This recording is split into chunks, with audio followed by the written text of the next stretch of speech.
For my MBA program, corporate communications wasn't a core required course. It wasn't really an elective either, though. In the program, they had a sort of floating class that changed cohort to cohort. And for my cohort, we had corporate communications as the focus of this topics in management. We read 2 books for the class. The first one was just sort of a general textbook called Corporate Communication by Paul A. Argenti. I give it 2 out of 5 stars on Goodreads, and I wrote that it wasn't terrible, but the cases seemed dated and most of the information wasn't particularly profound or useful. It was more of a prideful common sense hurdle than a learning experience. The other one was called Switch: How to Change Things When Change is Hard by Chip Heath and Dan Heath. I gave this one 4 out of 5 stars on Goodreads. And I said I was fully prepared to give this book a middling review because of its episodic redundancy, but the last 2 or 3 chapters are fantastic. The Heath's stories are hot and cold for me, and so I would recommend that you scan them as you pass through, only spending real time with the ones that hit in your relevant ballpark. The concepts of the book crystallize well, and the general summaries that teach how to put them into action towards the end are really where this book shines. Overall, it's a great tool, and I will be passing it forward to others. That is the case here. And first, I want to talk about the class a little bit. The class was not super great. We did have some interesting case studies and thought experiments in crisis communication and ideas for that were interesting and stretched you creatively.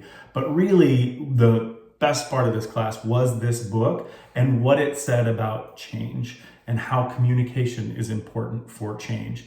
Sometime after the MBA program, I actually became a change management practitioner as well through ProSci, learning the ADKAR system of change management.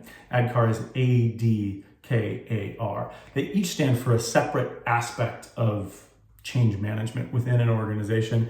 A for awareness, D for desire, K for knowledge, the other A for ability, and the last one R for reinforcement. I'm a huge believer in the practice. I'll actually link to it here in the notes.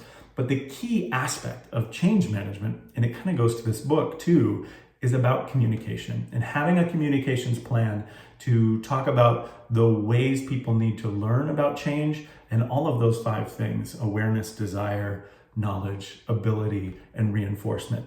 Communication being the key factor to helping people adopt and learn to love change as it benefits them in an organization. I'm a huge believer in change management practices like that, and this book is really a great one for that too. I do remember it being a little bit bulky in places where the specific episodes are not particularly relevant to you, but for the ones that make sense for your business or for the thing that you're trying to change, it is fantastic. And again, as I talk about here, the concepts crystallize well, and it is a great book to learn about the ways that other people are dealing with change. So I definitely recommend the book Switch by Chip and Dan Heath, and also that ProSci process, that ADKAR methodology for change management. I'm gonna link that here in the notes to the video too, because that stuff I learned after the MBA program, but that stuff is extremely valuable for how to work, influence, and make things happen in any organization, in business. So this was Corporate Communications Class. Not a great class, but one great book to talk about here. Switch: How to Change Things When Change is Hard by Chip and Dan Heath. Till next.